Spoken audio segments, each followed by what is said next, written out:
शेवटचा थांबा. औरंगाबाद बसस्थानक. सकाळची वेळ. हलका पाऊस पडत असतो. लोकांची धावपळ सुरू असते. कोणी गावाला जाण्यासाठी उभं, कोणी नोकरीसाठी, तर कोणी आपल्या माणसांना भेटायला. एसटीचा बसचा मोठा हॉर्न वाजतो. औरंगाबाद पुणे. बस हळूहळू भरत असते. आदित्य देशमुख खिडकीजवळ बसलेला असतो. साधा शर्ट, हातात पुस्तकांची बॅग आणि चेहऱ्यावर शांतपणा. तो एका प्रकाशकाला भेटण्यासाठी पुण्याला निघालेला असतो. तेवढ्यात एक मुलगी धावत धावत येते. हातात बॅग, केस विस्कटलेले, श्वास जोरात चालू. ती बस समोर येऊन थांबते. सायली. थांबा थांबा, ही पुण्याची बस आहे का? कंडक्टर. पाटील काका हसतात. पाटील काका. बस पुण्याचीच आहे, पण धावणं तुमचं मुंबई लोकलपेक्षा वेगात आहे. सगळे हसायला लागतात. सायली लाजत बसमध्ये चढते. ती तिची सीट शोधते. योगायोगाने तिची सीट आदित्यच्या शेजारी असते. सायली. एक्सक्यूज मी, ही माझी सीट आहे. आदित्य उठतो. सायली बसते. 2 मिनिट शांतता. मग ती पुन्हा बोलायला सुरुवात करते. सायली. तुम्ही पुण्याला राहता? आदित्य. नाही. सायली. मग? आदित्य. काम आहे. सायली. तुम्ही फार कमी बोलता का? आदित्य. हो. सायली. मी फार जास्त बोलते. आदित्य पहिल्यांदाच हलकासा हसतो. बस पुढे निघते. खिडकीतून पावसाचे थेंब आत येत असतात. सायली हात बाहेर काढून पावसाचे थेंब पकडत असते. सायली.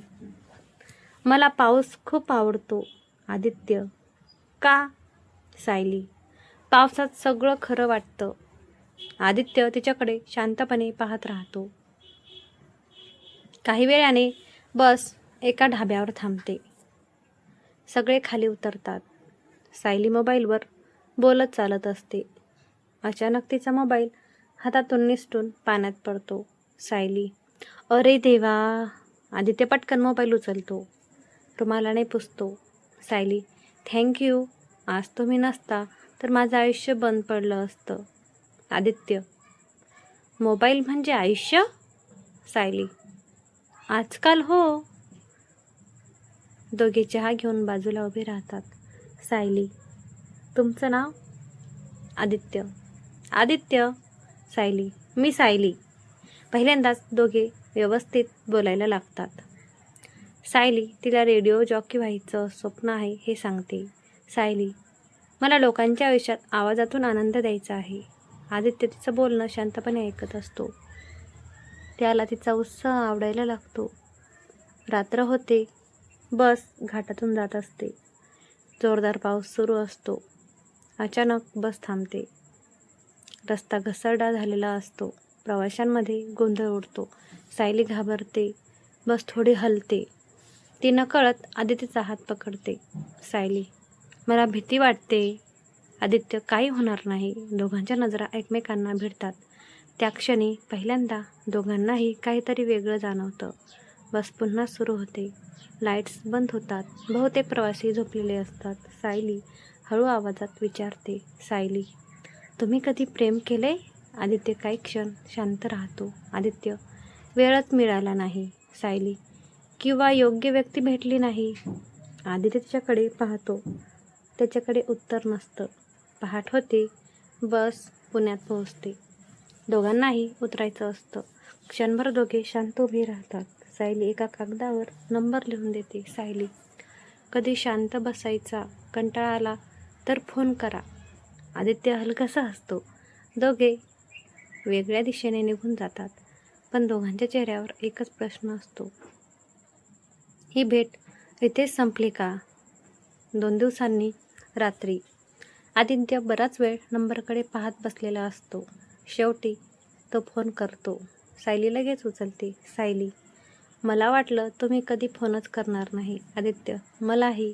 त्या दिवसापासून दोघांचं बोलणं सुरू होतं. रोजचे कॉल्स, लांब गप्पा, रात्री जागून बोलणं. सायली त्याला तिच्या स्वप्नांबद्दल सांगते. आदित्य त्याला आवडणारी पुस्तकं सांगतो. हळूहळू दोघे एकमेकांच्या आयुष्याचा भाग बनतात. एक दिवस सायलीचा रेडिओ जॉकी ऑडिशन असतो. ती खूप टेन्शनमध्ये असते. सायली, जर मी फेल झाले तर? आदित्य, तुझा आवाज लोकांना आनंद देतो. तू नक्की सिलेक्ट होशील. सायली, तुम्हाला माझ्यावर एवढा विश्वास का? आदित्य, कारण तू स्वतःवर कमी ठेवतेस. सायली शांत होते. त्या दिवशी पहिल्यांदा तिला जाणवतं ती आदित्यच्या प्रेमात पडली आहे. काही दिवसांनी सायलीच्या घरी तिच्या लग्नाचा विषय सुरू होतो. आईला प्रेमविवाह मान्य नसतो. सायली तणावात जाते. ती आदित्यशी कमी बोलू लागते.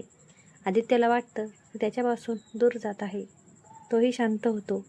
दोघांमध्ये अंतर वाढतं. एक दिवस आदित्य पुन्हा त्याच बसने पुण्याला निघतो. पाटील काका त्याला लगेच ओळखतात. पाटील काका, ती बोलकी मुलगी नाही दिसत आज. आदित्य शांत राहतो. पाटील काका त्याच्या शेजारी बसतात. पाटील काका, बाळा, काही लोक बसमध्ये भेटतात आणि निघून जातात, पण काही लोक आयुष्यात थांबतात. आदित्य काही बोलत नाही. पाटील काका, प्रेमात उशीर चालतो पण शांतता नाही. हे शब्द आदित्यच्या मनाला लागतात. त्याच रात्री सायलीचा पहिला रेडिओ लाईव्ह शो असतो. ती मायक्रोफोनसमोर बसलेली असते. डोळ्यात पाणी. ती बोलायला सुरुवात करते. सायली, कधीकधी एका बस प्रवासात आपल्याला आयुष्यभरासाठी माणूस भेटतो, पण त्याला सांगायचं धाडस होत नाही. आदित्य रेडिओवर हे ऐकत असतो. क्षणाचाही विचार न करता तो रेडिओ स्टेशनकडे धावतो.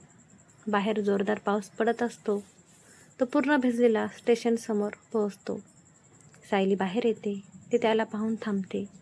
दोघे काही सेकंद फक्त एकमेकांकडे पाहत राहतात. आदित्य हळू आवाजात बोलतो. आदित्य, मला अजूनही शांत राहायला आवडतं. सायलीच्या डोळ्यात पाणी येतं. आदित्य, पण तुझ्याशिवाय नाही. सायली धावत येऊन त्याला मिठी मारते. सायली, मग पुढचा प्रवास एकत्र. आदित्य हसतो. दूर एसटी बसचा हॉर्न ऐकू येतो. कॅमेरा हळूहळू दूर जातो. पावसात उभे असलेले दोघे आणि मागे निघून जाणारी बस. अशाच नवीन कथेसाठी चॅनलला लाईक, शेअर आणि सबस्क्राईब करा. कथा आवडल्यास नक्की कमेंट करा.